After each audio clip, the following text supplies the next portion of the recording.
இதில் 3 plastic jar இருக்குது. இதோட ப்ரைஸ் 45. இது பீனட் பட்டர் பார். ஏற்கனவே இதை வாங்கியிருக்கேன், ரொம்ப நல்லா இருந்தது, அதனால் திரும்பவும் பர்ச்சேஸ் பண்ணியிருக்கேன். இதோட எம்ஆர்பி 60, 50% ஆஃபரில் 30 ருபீஸ்க்கு வாங்கியிருக்கேன். இது எள்ளு மிட்டாய் 200 கிராம், ப்ரைஸ் வந்து 100 ருபீஸு. போத்தீஸில் 60 ருபீஸ்க்கு வாங்கியிருக்கேன். இது 150 கிராம் கடலை மிட்டாய் 78 ரூபா. போத்தீஸ் ப்ரைஸ் 39. அடுத்தது ஆக்கா ரெட் ரைஸ் பொட்டு ஃப்ளோர்.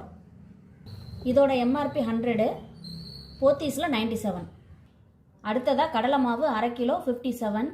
அடுத்து கண்ணன் தேவன் டீ 1/4 கிலோ, எம்ஆர்பி 105, போத்தீஸில் 101. முருங்கைக்காய் kilo 35. Morris 1 kilo 43. Beans 1 kilo 50. Carrot 48. அவரைக்காய் 23. பஜ்ஜி மிளகாய் கிலோ 53. Gold winner 150. அடுத்ததான் நீலம் மாம்பழம் 1 கிலோ 62 ரூபா. அடுத்து ரா மேங்கோ கிலோ 30.